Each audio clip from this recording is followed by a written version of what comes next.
사골의 맛있는 변신 다양하게 만나보셨는데요. 지금부터는 이제 사골을 건강하게 드시는 방법 알아보도록 하겠습니다. 자, 이름하여 사골국 건강하게 먹는 법. 첫 번째는요. 기력이 없을 때 어떻게 드시면 더 좋냐? 두부, 고기와 함께 끓이면 더 좋다고요. 네, 황 교수님. 네, 아까 제가 말씀드렸는데 나이가 들면서 우리 몸에 근력이 많이 줄어들게 됩니다. 근육량도 줄어들게 되고 따라서 이제 단백질이 많이 이제 필요한 상태가 되는데요. 이 사골에는 사실 이제 단백질도 조금 포함되어 있고 뭐 콘드로이친, 칼슘, 여러 가지 이제 미네랄도 포함되어 있어서 여러 가지 이제 영양소가 굉장히 다양하게 포함되어 있어 좋은 반면에 네. 우리가 이제 나이 들면서 보충해야 되는 그런 단백질을 보충하기에는 조금 부족한 면이 있습니다. 그래서 왜냐하면 사골만 이제 끓이기 때문에 거기 이제 고기가 별로 없기 때문에 그래서 이제 고기나 이제 두부를 같이 곁들여서 드시면 훨씬 단백질 섭취에 도움이 될 것 같습니다. 네, 한박사님. 단백질을 보충하는 또 다른 방법은 잡뼈를 넣는 거예요. 잡뼈를요? 네. 아까 제가 사골 다리 하나가 보면 3만 원 정도라고 했는데 네. 옆에 잡뼈를 꼭 팝니다. 아, 같이. 있어요, 있어요. 근데 잡뼈는 1kg당 한 5, 6천 원밖에 안 해요. 아, 아, 그래서 그래서 저렴하네. 그 한 팩을 갖다 가면 잡뼈에는 고기가 굉장히 많이 붙어 있기 때문에 단백질을 섭취하는 좋은 아주 싸고 질 좋은 단백질을 섭취하는 방법이라고 할 수가 있습니다. 그러니까 유독 봄 타고 나른하고 피곤한 분들은 단백질을 꼭 곁들여서 드시고요. 그다음에 골다공증이 걱정될 때는 새콤한 음식과 함께 먹어라. 사실 저는 신 거 먹으면 뼈가 녹을 것 같은데 그건 아닌가 봐요. 아, 또. 전혀 반대입니다. 아, 그래요? 신 거를 의외다. 먹으면 뼈의 연골을 조직 콜라겐을 합성하는 데 도움이 되기 때문에 실은 질문을 많이 해요. 사골 칼슘 흡수 높이려면 식초나 구연산을 넣어서 끓이면 안 될까요? 하시는 분들이 있어요. 근데 그렇게까지는 굳이 그러니까 끓일 때 식초나 구연산을 넣으면 이게 새콤하게 되기 때문에 상한 음식이라고 하고 맛도 변질이 됩니다. 근데 끓여놓은 다음에 여기에다가 식초를 넣어서 먹는 게 뭐냐면 대표적인 게 냉면 육수예요. 아, 그렇죠. 냉면 육수도 고기 진짜. 국물이잖아요. 네. 예. 그게 이제 여러 가지 맛도 증진을 시키면서 칼슘 흡수도 굉장히 높이는 좋은 방법입니다. 그래서 새콤한 과일이라든가 식초를 곁들여서 먹으면 좋고요. 또 한 가지 비타민은 비타민 D입니다. 그래서 칼슘 흡수를 높이는 방법은 비타민 C나 비타민 D를 충분하게 섭취하면 음식에 들어있는 것들을 훨씬 더 흡수를 많이 좋게 하는 그런 방법이라고 할 수가 있습니다. 그렇군요. 냉면 육수에 그렇게 깊은 뜻이 있는 줄 몰랐습니다. 신기하네. 그런가 하면 이제 국물을 드시고 싶은데 이런 건강 고민 때문에 망설이는 분들 많거든요. 네. 바로 혈압이 높을 때 어떻게 하시면 도움이 걱정되죠. 될까요? 오이나 봄나물과 함께 드시면 도움이 된다고요. 왜 그런가요, 황 교수님? 네, 오이나 봄나물에는 칼륨이 많이 있거든요. 특히 아까도 요리를 해주셨는데요. 그 쑥에 특히 칼륨이 굉장히 많습니다. 그래서 이 칼륨은 어떤 작용을 하냐면요. 나트륨을 배출시키는 그런 역할을 합니다. 우리나라 사람들이 사실 이제 염분 섭취가 굉장히 많은데요. WHO에서도 우리나라가 권장량보다 2배 이상 염분 섭취가 많다는 그런 보고가 있었습니다. 그래서 우리나라 고혈압 유병률이 굉장히 높거든요. 네. 90대 이상인 경우는 심지어 이제 50%가 넘는다는 그런 보고도 있습니다. 그런데 이런 이제 오이나 봄나물에 들어있는 이 칼륨이 이 나트륨 배출을 촉진시키면서 혈압을 또 낮춰주는 그런 이제 좋은 기능을 하기 때문에 네. 같이 곁들여 드시면 좋을 것 같고요. 근데 이제 아까도 이제 좀 질문하셨지만 네네. 고혈압 환자들은 고혈압 약을 드시는 분들이 네. 많거든요. 근데 이제 고혈압 약 중에는 이러한 칼륨을 높이는 그런 또 작용을 하는 약들이 있습니다. 이제 그런 경우에는 조금 이제 주의해서 드시면 되는데 이런 나물을 여러 번 데치고 또 물에 잘 헹궈서 드시면 칼륨이 많이 줄어드는 걸로 나타나고 있습니다. 그래서 네, 이제 그러니까 그렇게 주의해서 기저질환이 드시면 있다면은 네. 약하고 음식 궁합을 따져야겠네요. 교수님. 네, 그렇게 이제 주의해서 드시면 큰 예. 문제는 없을 것 같습니다. 예, 그다음 건강 고민으로 바로 넘어갈게요. 소화가 안 될 때 아. 제가 좀 많이 안 돼요. 양념 없는 국물을 자주 마셔라. 이건 어떤 방법일까요, 황 교수님?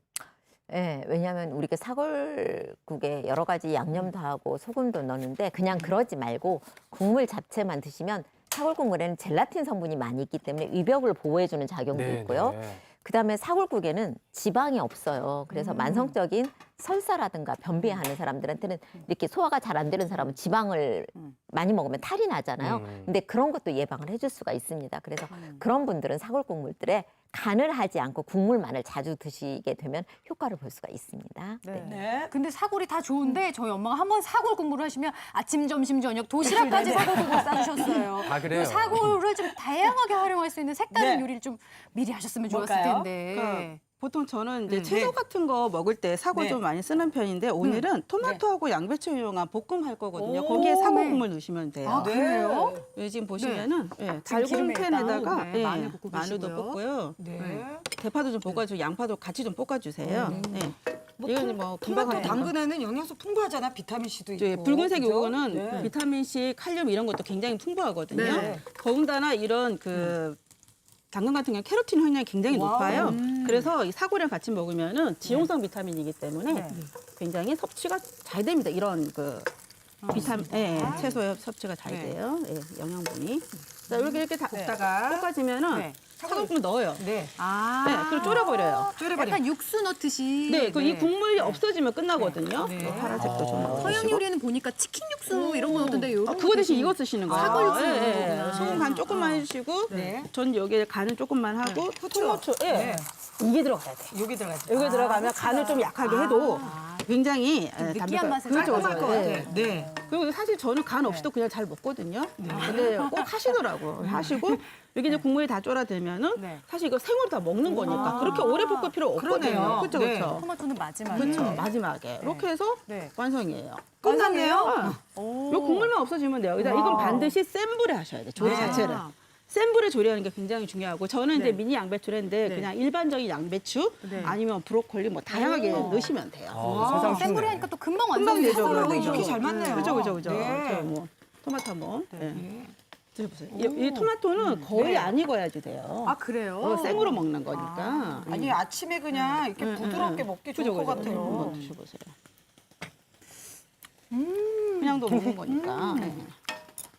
어우, 깔끔하고 네. 담백하네요. 그죠, 보통 이게 채소에 약간 새콤한 맛이 좀 강하잖아요. 근데 그거를 사골에 들어가면서 그걸 좀 이렇게 부드럽게 만들어줘요. 그러네요. 저는 사실 여기에 고기를 넣고 싶었거든요. 뭔가 부족한 느낌 때문에. 근데 사골 들어가면 굳이 고기를 안 넣어요. 사골 육수가 들어가니까는 깔끔하죠. 부드럽고 깊은 맛이 나서 고기가 없어도 허전하지가 않네요. 신기하네요. 편안하게 부드럽게 먹기 너무 좋아요. 그러니까요. 뒀다 네. 먹으니까 더 맛있더라고요. 예, 이렇게 여러 요리에 활용해 본 것처럼 뼈국물 하면은 일단 뭐 소뼈국물, 사골국물을 생각하는데 돼지뼈로 만든 국물은 어떤 맛일까? 어떤 요리에 활용할 수 있을까 궁금하시죠? 화면으로 소개해드리겠습니다. 각종 영양소가 풍부한 돼지 사골 육수. 다양한 음식에도 활용이 가능하다는데요. 한번 만나볼까요? 피부에 좋은 셀레늄과 콜라겐이 듬뿍 표고버섯 영양밥. 씻은 쌀에 물 대신 사골 육수를 넣어주는데요. 사골 육수를 활용하면 윤기 있고 찰진 밥을 맛볼 수 있고요. 콜라겐이 함유돼 있어 피부 탄력과 보습에도 도움을 줍니다. 밤과 대추는 먹기 좋은 크기로 잘라주고요. 풍부한 셀레늄 성분으로 피부 잡티 제거에 효과적인 표고버섯은 깨끗하게 씻어줍니다. 표고버섯은 말린 것을 사용하셔도 무방한데요. 말린 버섯은 오랫동안 물에 담가두거나 장시간 익힐 경우에 영양소가 파괴될 수 있기 때문에 주의하셔야 합니다. 밥이 끓으면 밤, 대추, 표고버섯을 차례로 넣어주고요. 밥물이 자작자작해질 때까지 기다려주면 피부 건강 되찾아주는 표고버섯 영양밥 완성!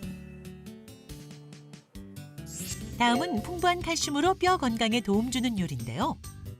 사골 육수에 칼슘 흡수를 돕는 비타민 D가 풍부한 느타리 버섯은 밑동을 잘라주고 각종 재료들도 알맞은 크기로 준비합니다. 골밀도를 높여주는 칼슘이 풍부한 두부는 두툼하게 잘라주고요. 이제 끓여주기만 하면 되는데요. 돼지 사골 육수가 끓으면 고춧가루, 새우젓 등 양념 재료를 먼저 넣어주고요. 애호박, 양파 등 각종 채소와 마지막으로 두부를 넣어주면 됩니다. 뼈 건강에 좋은 두부 전골 완성입니다. 마지막 요리, 저염식 배추 겉절이. 나트륨은 당뇨병과 고혈압의 적인데요.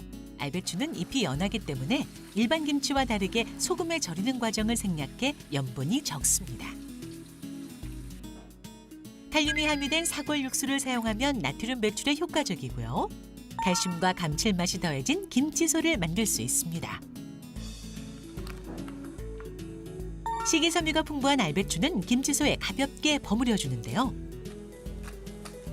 알배추를 양념장에 세게 버무리면 풋내가 날 수 있기 때문에 살살 버무려 주셔야 하고요. 양념장에 버무린 뒤에 30분 정도 지나면 숨이 죽어서 먹기 좋은 상태가 됩니다.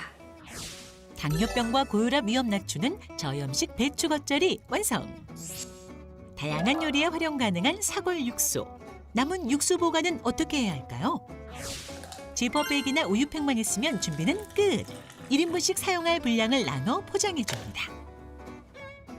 사골 육수팩을 냉동실에 넣으면 약 한 달 정도 보관이 가능합니다.